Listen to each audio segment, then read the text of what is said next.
ध्यानाभ्यास के लिए कृपया अपने नेत्रों को बंद कर लीजिए। अपना मुख अपनी ओर कीजिए। सुख का संबंध आपके शरीर से है, आपके स्वास्थ्य से है। यदि आप अपने शरीर का एहसास करते हैं, संवेदन करते हैं, तो आप स्वस्थ रहते हैं, सुखी रहते हैं। भले ही फिर आपको लौकिक ज्ञान कुछ भी नहीं हो, शास्त्र ज्ञान भी नहीं हो, सुखी होने की शर्त इतनी है कि हम स्वस्थ रहें, और स्वस्थ रहने की इतनी शर्त है कि हम अपने अमूर्त शरीर का, अपने आप का एहसास करें, संवेदन करें, क्योंकि अपना अमूर्त शरीर ही एक सुखदाता है। उसी से युक्त रहने से हमको सुख का अनुभव होता है।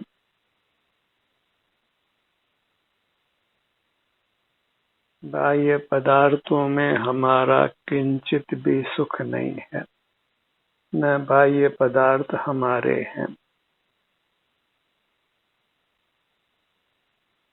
सुख स्वाधीन है, उसको किसी पर पदार्थ का आश्रय करने की आवश्यकता नहीं है, पर पदार्थों के ज्ञान करने की आवश्यकता नहीं है।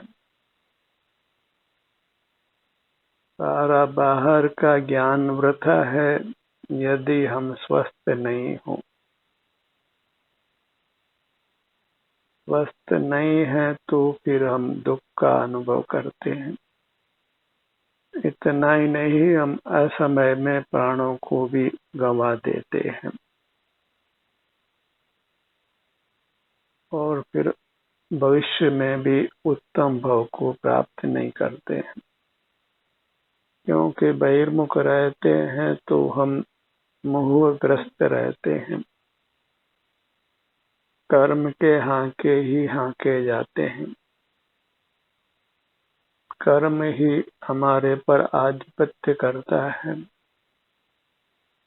उसी के उदयानुसार हमको रागादि परिणाम होते हैं और नूतन बंध होता रहता है। दुख का एक ही कारण है, वह अस्वस्थ रहना है, और अस्वस्थ रहने का एक ही कारण है, वह हमारी बहिर्मुखता है। मूर्त विषयों को देखना जानना है, वही मूर्त विषयों का सेवन करना है। इस अमूल्य मनुष्य जन्म का फल विषय विलास नहीं है, विषय सेवन नहीं है। इस मनुष्य भाव में हमें अपने आप को ही पाना है, अपने सन्मुख रहकर अपने को मूर्त कर्म के बंधन से मुक्त करना है, परमात्मा होने की ओर आगे बढ़ना है, जन्म मरण की परंपरा को नष्ट करना है, मूर्त काया के बंधन से, सूक्ष्म मूर्त कर्म के बंधन से मुक्त होना है। और हम इस अमूर्त काया के स्वामी हैं, जो असीम सुख का नाथ है, निर्मल आनंद का नाथ है, सर्वांग आनंद का ही बना हुआ है।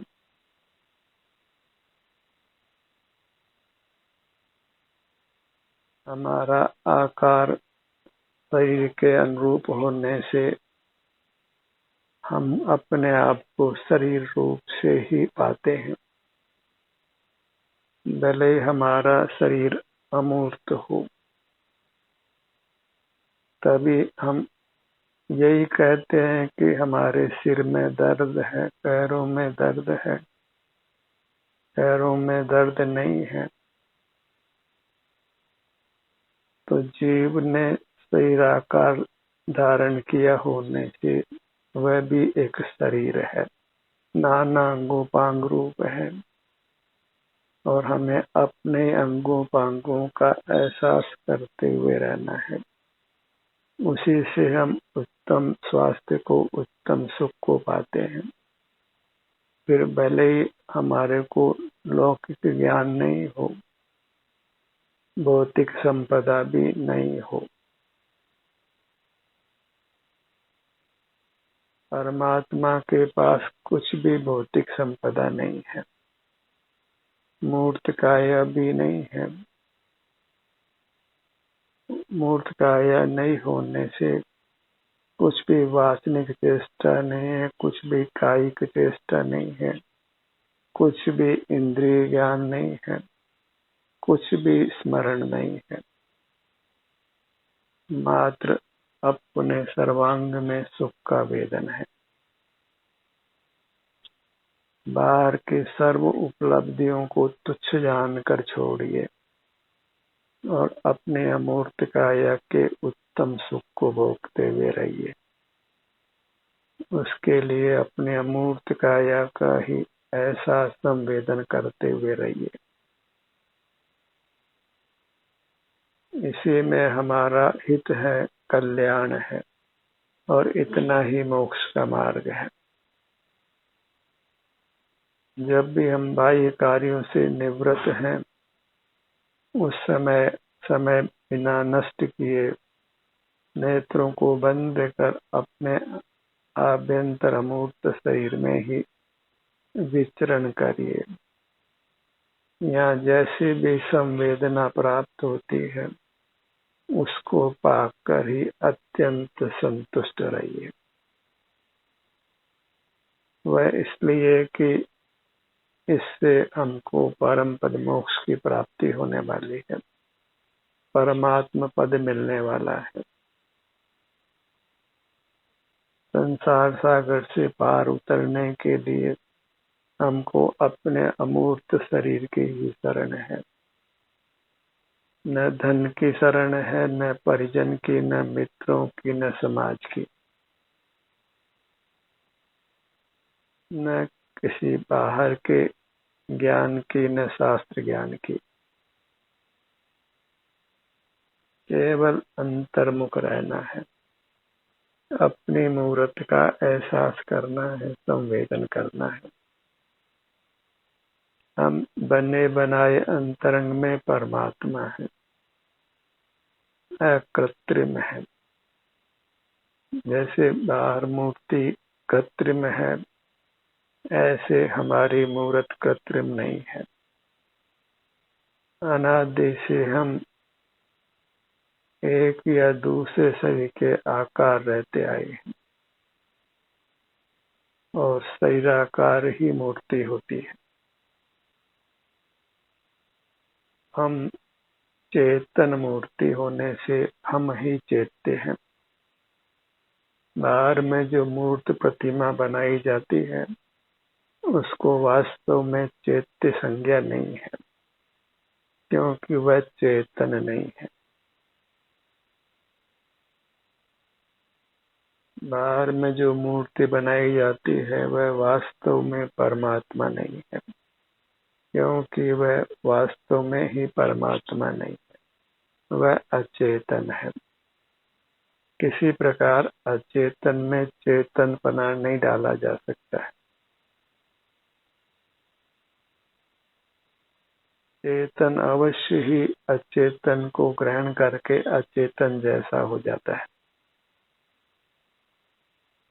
पर अचेतन में किसी प्रकार भी चेतनता नहीं आती है, किसी प्रकार भी उसमें सुख दुख का संवेदन नहीं होता है। उद्गल यंत्र में भले ही आप आर्टिफिशियल इंटेलिजेंस डाल दें, ज्ञान करने की शक्ति डाल दें, वह देख भी ले, सुन भी ले, सूंघ भी ले, चख भी ले, स्पर्श भी कर ले, याद भी कर ले, पर उसको सुख दुख का संवेदन नहीं हो सकता है। सुख दुख की विशेषता से ही हम चेतन होते हैं, और दुख तो कर्म के संबंध से है। हमारी विशेषता तो केवल सुख को भोगना है। जीव अपने शुद्ध स्वरूप से आनंद भोगी है। आनंदम ब्रह्मणो रूपम, हमारे शरीर का रूप आनंद है। हमारी काया आनंदमयी है। वही हमारा वैभव है जो अलौकिक है। उसकी उपमा मूर्त जगत में नहीं मिलती। मूर्त जगत की रचना कितनी ही अच्छी बनाई है, वह अच्छी लगती हो भले से, पर वह सुख स्वरूप नहीं है। उससे हमको विषय सुख हो सकता है यदि हम स्वस्थ हों, पर उसका यदि हम निरंतर सेवन करें तो अस्वस्थ हो जाते हैं। मूर्त पदार्थों के सेवन का फल ही अस्वस्थ होना है। जिससे हम सुख होना मानते हैं, वास्तव में वह दुख का ही कारण होता है। विषय विलास का फल दुख ही है। मूर्त पदार्थों को ही विषय संज्ञा है, तो मूर्त पदार्थों के विलास को नहीं पाना है। और लौकिक ज्ञान का फल तो मूर्त पदार्थों को ही पाना है। कुछ भी उससे उत्तम सुख की प्राप्ति नहीं होती। और लौकिक ज्ञान में तो अपने शरीर का एहसास करने का उपदेश भी नहीं है।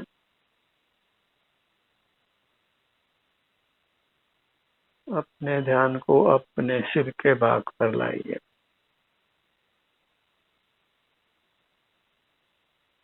और ये कुछ कठिन भी नहीं है। सीधा सपाट मोक्ष का मार्ग है। इसके लिए कोई विशेष बुद्धि की आवश्यकता नहीं है।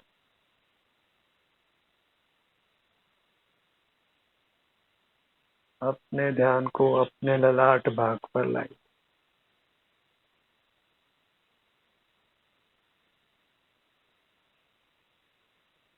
अपने सन्मुख रहने मात्र से ये जीव परमानंद को प्राप्त होता है, निरोग रहता है, जन्म मरण से मुक्त होकर परमात्मा होता है। अनादि से हम जन्मते आए हैं और मरते आए हैं। भला कौन मरना चाहता है? और जब शरीर के साथ रहते हैं तो हम सदा निरोग नहीं रहते हैं, सदा वेदना रहित नहीं रहते हैं।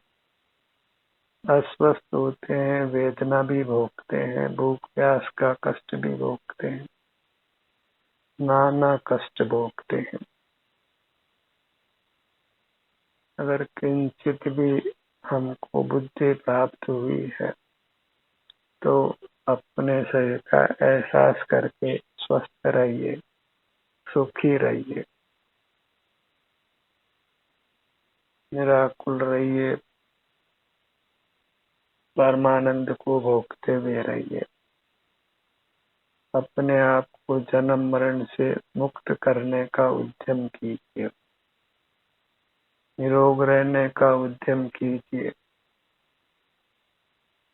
अपने ध्यान को अपने भ्रू मध्य पर लाइए।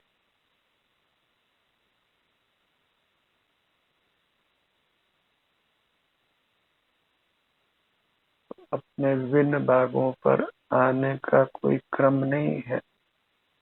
बाहर से ध्यान हटाने पर जहाँ भी अपने जिस स्थान पर भी ध्यान जाता हो, मोक्ष मार्ग बन जाता है। अपने शरीर के किसी भाग का भी एहसास हो, संवेदन हो, मोक्ष मार्ग बन जाता है। हम मोक्ष के अधिकारी हो जाते हैं। काम अत्यंत सरल है, सुगम है। कुछ विद्यार्जन भी करना नहीं है, केवल अपने अमूर्त शरीर की श्रद्धा कर प्रतीति कर उसके सन्मुख रहना है। बाह्य जगत में सुख बुद्धि को छोड़ना है, विषय सुख की भावना छोड़नी है, लौकिक वैभव की कांक्षा को छोड़िए और अपने ही सुख को भोगने की वांछा करिए।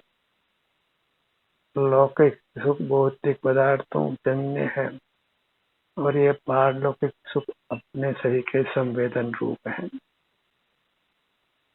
एक और अपनी अमूर्त काया है और दूसरी ओर सारा ब्रह्मांड है। हमें अपनी अमूर्त काया का चुनाव करना है और सारा ब्रह्मांड माया रूप है, अनित्य रहता है, बिजली की चमकार की तरह से है। कोई व्यक्ति आज दिखाई पड़ता है, कल मालूम पड़ता है कि वह नहीं रहा। कोई आज धनवान है, कल निर्धन होता हुआ देखा जाता है। बाहर की रचना सब अनित्य है, सब संयोग अनित्य है और अपनी मूर्त नित्य है। हमें अनित्य भावना भी भाना है और नित्य भावना भी भाना है। संयोग अनित्य है और हम नित्य हैं। अपने विस्तार में हम अनादि से हैं, भले ही आकार बदलता रहा हो। अपनी मूर्त सदा से हमारे साथ है और हमारे ध्यान का ध्येय वही है। हमारा परमात्मा वही है। हमें उसी की भक्ति करना है, उसी की आराधना करना है। सारा जगत भले ही परमात्मा की आराधना करता हो, पर आराधना स्वयं की करना योग्य है, क्योंकि सुख पर से कदापि नहीं मिल सकता है और मिलेगा उसके निमित्त से वह वैसे ही होगा, अनित्य होगा और नाना दुखों का कारण होगा। अपने सन्मुख रहकर हम उत्तम सुख को पाते हैं, शाश्वत सुख को पाते हैं और अपने सेवन में हम निशंक रहते हैं। मांगी हुई वस्तु के सेवन में सदा ही शंका रहती है। चुराई हुई वस्तु के सेवन की तो कोई बात ही नहीं है, उसमें तो सदा ही भयग्रस्त रहते हैं। और पर पदार्थ तो पर का ही है, हमारा नहीं है। उसके सेवन में तो निरंतर ही चोरी का दंड मिलता है। पर पदार्थों को भोगना आपराधिक है। अपनी वस्तु को, अपने अमूर्त काया को भी भोगना ही निरपराध है और वही चारित्र है, शील है और धर्म है। लोक में भी पर की वस्तु को ग्रहण करना अपराध माना जाता है। बाहर पड़ी हुई कोई भी वस्तु को उठाना चोरी कहलाता है।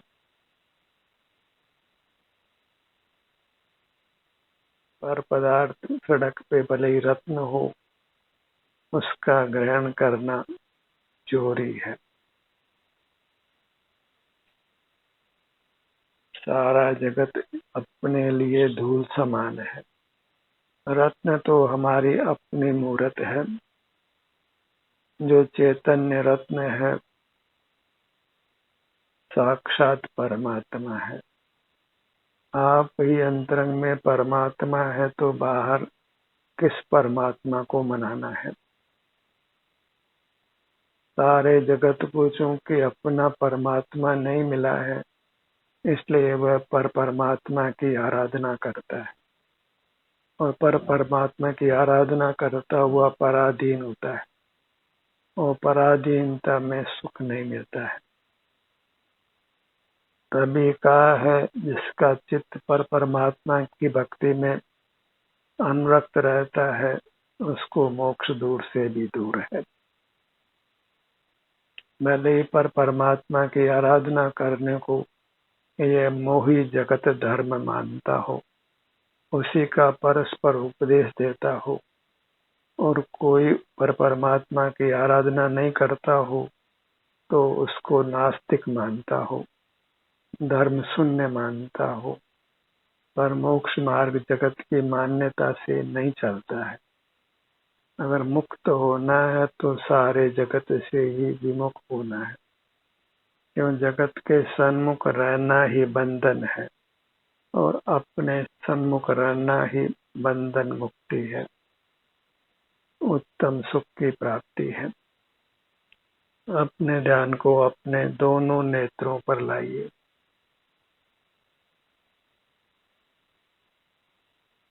इस अमूल्य मनुष्य जन्म को पाकर अपने को पा लेना है। अपनी अमूर्त काया को जो चैतन्य रत्न है, परमात्मा रूप है, उसको पा लेना है। जिसने अपने को पाया उसने सुख को पाया है, और जिसने सारे जगत के वैभव को पाया लेकिन अपने को नहीं पाया तो उसने कुछ नहीं पाया, परिग्रह का पाप ही पाया है, और उसके पल में दुर्गति को ही पाना है, क्योंकि आरंभ परिग्रह का फल दुर्गति है। तो आरंभ परिग्रह से विरत रहकर अपने में ही अनुरक्त रहिए, अपने अमूर्त काया में, अंगोपांगों में। अपने ध्यान को अपने दोनों कानों पर लाइए। कर्ण युगल।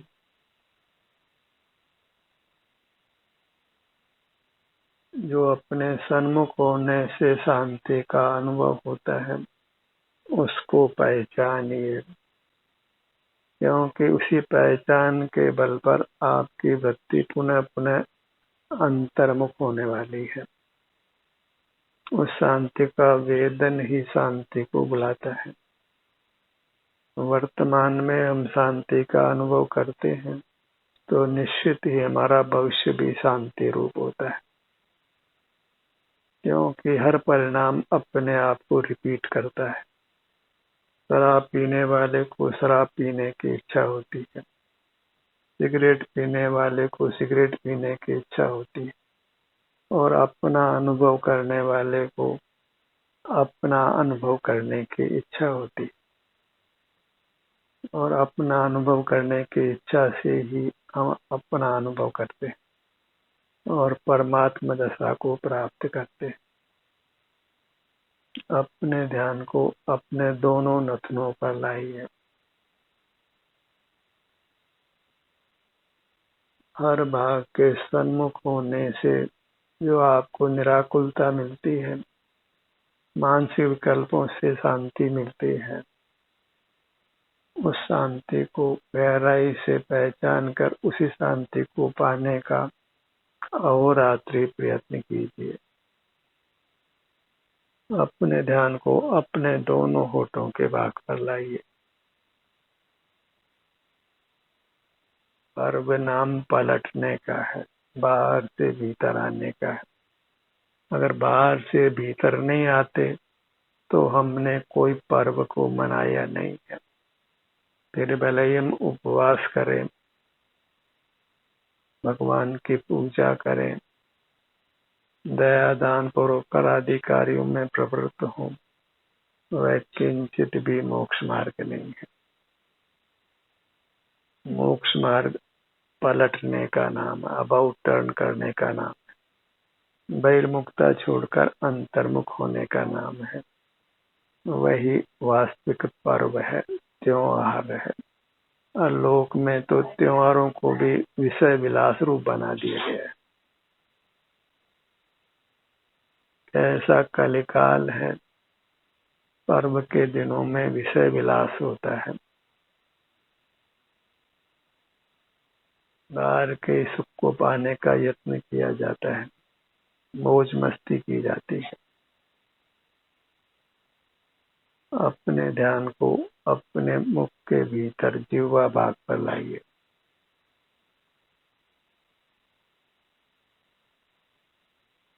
ऊपर तालु का भाग। सुख पाना है तो जगत का अनुकरण मत करिए, जगत को मत देखिए, आत्मदर्शन कीजिए, अपनी मुद्रा के संवेदन रूप रहिए। सारे जगत से बेखबर होकर रहना है। लौकिक ज्ञान अर्जित किया है उसको भूल जाना है। मोक्ष मार्ग में लौकिक ज्ञान का कुछ भी मूल्य नहीं है। अपनी मुद्रा को सिर से पांव तक लक्ष्य में लीजिए। इसी में हमको विहार करना है। वही तीर्थ यात्रा है, वही आनंद पाने का मार्ग है, जन्म मरण से मुक्त होने का मार्ग है, परमात्मा होने का मार्ग है। ध्यान का ये सत्र यही समाप्त होता है। आपकी सहभागिता के लिए धन्यवाद।